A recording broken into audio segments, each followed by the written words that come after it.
ఒక మాట ఉంటుంది, ఏమంటది? నువ్వు చూచుచున్న దేవుడు అయ్యా. చప్పట్లు కొట్టండి ఒకసారి. ఏమంట? నువ్వు చూచుచున్న దేవుడు అయ్యా. అసలు ఎంత మాట! ఎందుకంటే దేవుడు హాగర్ను చూశాడు. నీ జీవితంలో ఎప్పుడైనా ఆ మాట నువ్వు పలుకుంటావు, అయ్యా నువ్వు చూచుచున్న వాడవు దేవా, నా శ్రమను నువ్వు చూసావు, నా కష్టాన్ని నువ్వు చూసావు, నా బాధను నువ్వు చూసావు, నా నిందను నువ్వు చూసావు, నా అవమానాన్ని నువ్వు చూసావు అని ఏ రోజైనా దేవుడు నీ వైపు చూశాడు అనే అనుభవంతో నువ్వు ప్రార్థన చేస్తుంటావా? చెయ్యి. నీ శ్రమను చూసి నీ శ్రమలో నీకు తోడై ఉండేవాడు నువ్వు ఆరాధిస్తున్న దేవుడు. నీ శ్రమలో నీకు తోడయ్యుండి నీకు విడుదలనిచ్చే దేవుడు నువ్వు ఆరాధించే దేవుడు. అంత మహోన్నతమైన వ్యక్తి నువ్వు ఆరాధిస్తున్న దేవుడు. అలాంటి దేవుడు కాబట్టే హన్న ఆయన మందిరంలోకి వచ్చి ఏడుస్తూ ఉంది. ఆమెన్, హల్లెలూయా. హన్న ఏం ఏడుస్తుంది తెలుసా? నా శ్రమను చూసి నన్ను జ్ఞాపకం చేసుకో అయ్యా, నా శ్రమను చూసి నన్ను జ్ఞాపకం చేసుకో, నాకు ఒక్క మగబిడ్డనిచ్చి నన్ను ఆశీర్వదిస్తే చాలు అంటుంది. నేను ఈ బాధను తట్టుకోలేకపోతున్నా, ఈ అవమానాన్ని తట్టుకోలేకపోతున్నా, ఈ వేదనను నేను భరించలేకపోతున్నా. ఎందుకంటే నా వైరి అయినటువంటి పెళ్లి నాకు నువ్వు పిల్లల్ని ఇచ్చావు, కానీ నాకు ఇవ్వలా. ఆ నింద, ఆ బాధ, ఆ అవమానం నన్ను ఎలా కృంగదీస్తూ ఉందో, నేను తట్టుకోలేనంత కృంగదీస్తూ ఉంది, నేను తట్టుకోలేకపోతున్నాను అంటూ ఉంది. అంత వేదనని ఎలాగైతే హన్నా దేవుని సంఘంలో వెలిబుచ్చిందో, అలాగే నీకున్న బాధ, కష్టాన్ని నువ్వు దేవుని సంఘంలో వెలిబుచ్చగలిగితే ఈ ఉదయకాలంలో ఆయన సన్నిధిలో కూర్చున్న నీకు కూడా, నీ గుండెల్లో కూడా ఇలాంటి బాధ ఉన్నట్లయితే దేవుడు ఖచ్చితంగా నీకు విడుదలను దేవుడు దయచేస్తాడు. ఆమెన్. నీకున్న సమస్య నీలో నుంచి తొలగాలి అంటే నీ చుట్టూ ఉన్న జనాల వల్ల తొలగిపోదు, నజరేడైనటువంటి యేసయ్య ద్వారా తప్ప. ఆమెన్, హల్లెలూయా, హల్లెలూయా. నువ్వు కష్టపడితే అయ్యో పాపం అంటారు, నువ్వు బాధపడితే అయ్యో పాపం అంటారు, నీకు ఏదైనా దెబ్బ తగిలితే అయ్యో పాపం అంటారు. ఎన్ని రోజులు? కొద్ది రోజులే. తర్వాత నీ గురించి ఆలోచించే వారు కూడా ఉండరు. 4 రోజులు ఆలోచించి తర్వాత మరిచిపోయి నీ జనాల కోసం నువ్వు ఇంత ప్రయాసపడుతూ ఉన్నావు. 4 రోజులు ఆలోచించి తర్వాత మరిచిపోయే వారి కొరకు ఇంత పరుగులు తీస్తూ ఉన్నావు. నిత్యం ఆయన అరచేతుల్లో చెక్కుకొని తన కవిగిట్లో భద్రపరచుకోవాలన్న యేసయ్య కొరకు నువ్వు ఎంత ఆలోచిస్తూ ఉన్నావు. ఈరోజు బాగున్నావంటే నీ దగ్గరకు వచ్చి రేపు బాగులేవని తెలిసిన తర్వాత నీకు దూరమయ్యే జనుల కొరకు ఇంతలో పరిగెత్తుతూ ఉన్నావు. నువ్వు బాగున్నా బాగలేకపోయినా, బాగుంటే సంతోషపడి, బాగులేకపోతే బాగు చేసే దేవుని వైపు నువ్వెంత పరిగెత్తుతూ ఉన్నావు, ఎంత ఆలోచిస్తూ ఉన్నావు. అంటే నువ్వు విలువైన దాన్ని విడిచిపెడుతూ ఉన్నావు, తాత్కాలికమైన దాని కొరకు పరిగెత్తుతూ ఉన్నావు. ఏది నీ గమ్యం? దేవుని మందిరానికి రావటం కాదు, దేవుని మందిరంలో ప్రార్థించడం, వాక్యం వినటం, ఆరాధించడం కాదు. ఏది విలువైనది? ఎవరు విలువైన వారు నీ జీవితంలో? దేవుడా, లోకమా అనేది నువ్వు తెలుసుకోవాలి. 24 గంటలు ఒక రోజుకి, 24 గంటల్లో 7 రోజులు మొత్తం ఎంత అవుతుంది? 24x7 దాదాపు 168 గంటలు. 168, 170 గంటలు. 168 గంటల్లో ఎన్ని గంటలు వస్తుంది చూడమ్మ ఒకసారి. 24x7 7 నెలల 14, 7 4 28, 168 గంటలు. 168 గంటల్లో ఆదివారం రోజు నువ్వు దేవుని సన్నిధిలో దేవుని ఎంతసేపు గడుపుతున్నావు? 2 గంటలు. 166 గంటలు ఏం చేస్తా ఉన్నావు? నీ నిద్ర, నీ ఉద్యోగం, నీ ప్రయాణాలు, నీ బంధువులు. 168 గంటల్లో ఎంతసేపు ఇవ్వాలి దేవునికి? 16 గంటల 80 నిమిషాలు దేవుని సొత్తు. కానీ నువ్వు ఎన్ని గంటలు ఇస్తా ఉన్నావు? 2 గంటలు ఇవ్వటానికి కూడా ఆలోచిస్తూ ఉన్నావు. ఆ 2 గంటలకి 8 గంటలకు ఆరాధన అంటే 10కి వస్తావు. మధ్యాహ్నం టైం అయ్యేకుంది వాచ్ చూస్తూ ఉంటావు. నీ టార్గెట్ ఎవరు? దేవుడా, లోకమా? 168 గంటల్లో 166 గంటలు ఈ లోకంలో నువ్వు పడి పొరిలన్నీ కూడా నీకు ఆ టైం చాలక ఈ 2 గంటలను కూడా, దేవుని గంటలను కూడా నువ్వేం చేయాలనుకుంటున్నావు? సైతానికి ఇవ్వాలనుకుంటా ఉన్నావు. ఎక్కడొస్తుంది ఆశీర్వాదం? అన్న దేవుని మందిరంలో వాళ్ళందరూ పండుగను ఆచరిస్తా, కేరింతలు కొడుతూ, ఆహారాలు తింటూ అన్నీ చేస్తూ ఉంటే అన్న మాత్రం తన యొక్క సమయాన్ని వేస్ట్ చేయకుండా దేవుని దగ్గర సాష్టాంగపడింది. ఏది 2 గంటలు నీ సాష్టాంగ ప్రార్థన ఎక్కడ? ఈ 2 గంటల్లో నీ మోకాళ్ళ ప్రార్థన ఎక్కడ? ఈ 2 గంటల్లో నువ్వు కన్నీటితో ప్రార్థన చేసింది ఎక్కడ? వచ్చిందే 4 పాటలు, 5 డ్యాన్సులు, 5 పాటలు, 5 కేరింతలు. ఎక్కడ ఏమి నేర్చుకుంటున్నాం మనం ఈరోజు క్రైస్తవ సంఘాల్లో? దేవుడు ఎలా ఆశీర్వదించాలి మనల్ని, అవునా కాదా? 168 గంటల్లో 164 66 గంటలు నీకు ఇచ్చినా కూడా చాలక ఈ 2 గంటల్లో 1 గంట వేస్ట్ చేసుకుంటున్నాం మనం. ఆమేన్. కాబట్టి మనం ఆలోచించాలి, దేవుని కొరకు మనం ఏ విధంగా మనం ప్రయాసపడుతున్నాం, దేవునికి నువ్వు ఎంత దగ్గరలో ఉన్నావు. బాప్తిజం తీసుకున్నాం, మారు మనసు పొందాం, నా దేవుడు నిజమైన వాడు ఎవరైనా ఉన్నారంటే మాట్లాడే దేవుడు నజరేయుడైన యేసయ్యను నమ్మాం. ఏదా నమ్మకం? బాప్తిజం తీసుకునేటప్పుడు చేసిన ప్రమాణాలు బాప్తిజం తీసుకున్న కొత్తలో ఉన్నటువంటి ఆ ప్రయాస, ఆ వైరాగ్యం, ఆ పట్టుదల ఎక్కడ? ఆలోచించాలి మనం. ఎందుకు మనం ఎంత కష్టపడినా స్థిరపడలేకపోతా ఉన్నాం? మనం ఎంత త్యాగం చేసినా ఎందుకు బలపరచబడలేకపోతా ఉన్నాం? మనం ఎంత మంచిగా ఉన్నా ఎందుకు మనకు నిందలు అవమానాలు వస్తూ ఉన్నాయి? అంటే దేవునికి ఇవ్వాల్సినటువంటి సమయాన్ని మనం ఏం చేస్తూ ఉన్నాం? దొంగలిస్తూ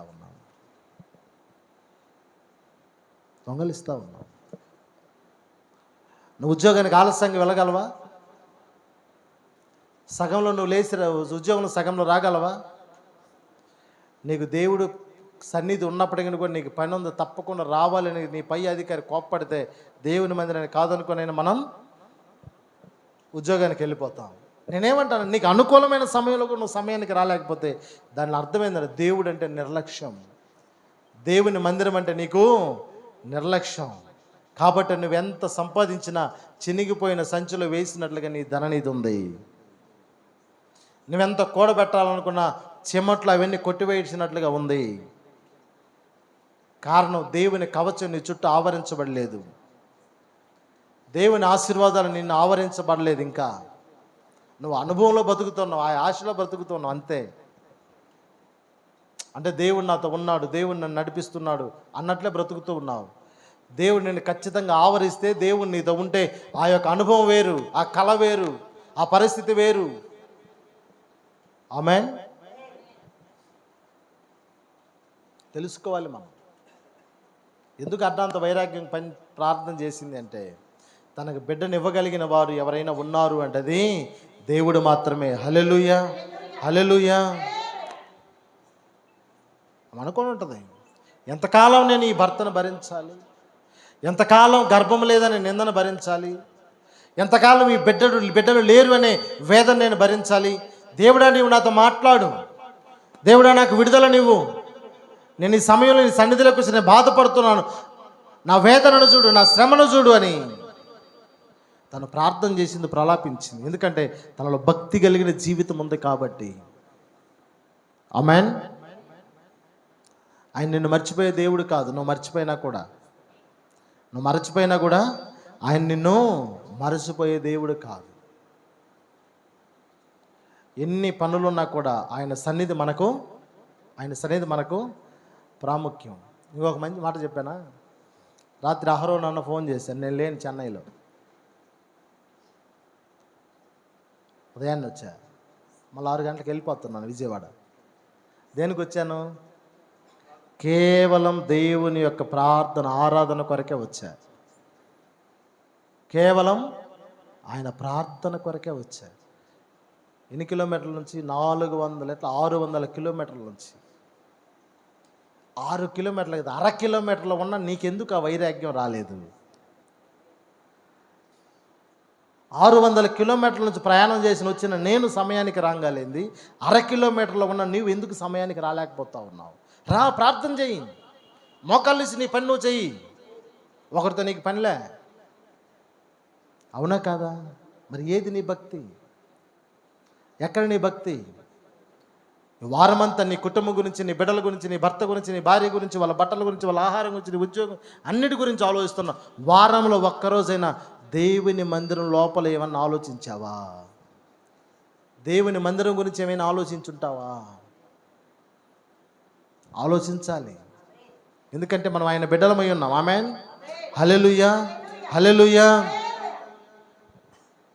హన్నాకి పెదాలను కళ్ళలు పైనుంచి రాలి. నేను చాలాసార్లు చెప్పాను, ఒక మనిషి ఏడుస్తున్నాడు అంటే దానిలో 99% ఏముంటాయి? ఫీలింగ్స్ ఉంటాయి. ఊరకనే కన్నీళ్ళు రావు. మనం నీటిని మాత్రమే చూడకూడదు,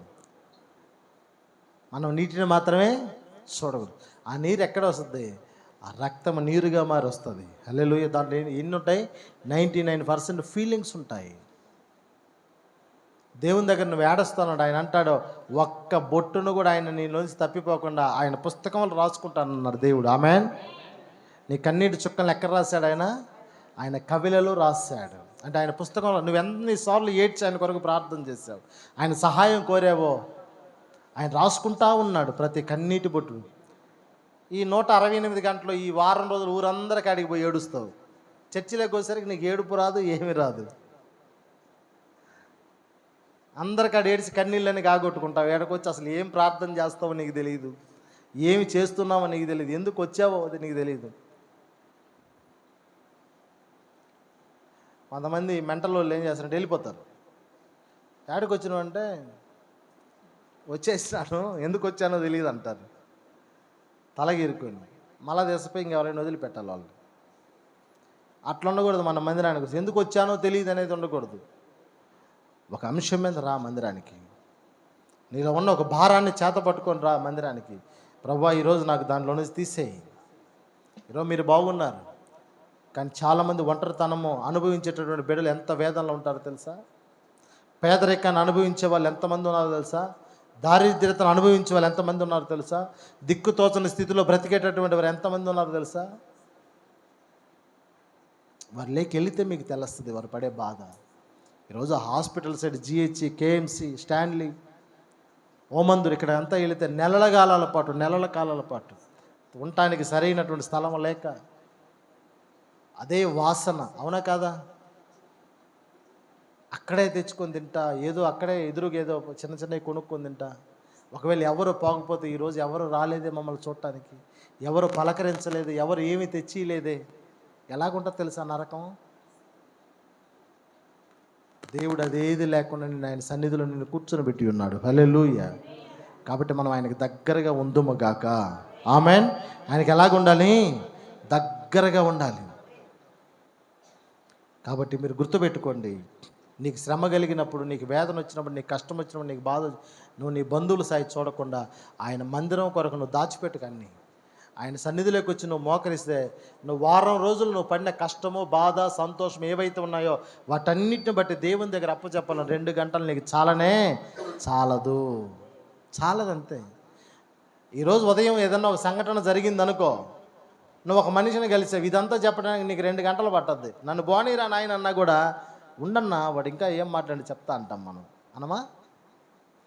ఉదయం జరిగిన సంఘటన అవతల వ్యక్తి ఎక్స్ప్లెయిన్ చేయడానికి 2 గంటలు పట్టద్ది. సోమవారం నుంచి శనివారం దాకా నీ జీవితంలో జరిగిన ప్రతి కార్యక్రమాన్ని దేవుని దగ్గర నువ్వు ఎక్స్ప్లెయిన్ చేసుకున్నాడు ఎంత టైం కావాలి నీకు? ఈ టైం చాలదు. కానీ నీకు ఇది ఎక్కువ అవుతా ఉందంటే నీలో ఏముంది? భక్తిహీనత ఉంది. అంటే దేవుని దగ్గర చెప్పేది ఏందిలే, వచ్చామా పోయామా షో చేసామా, అలా కాదు. నువ్వు భారముతో దేవుని మందిరానికి రా. హల్లెలూయా. నువ్వు భారముతో రా.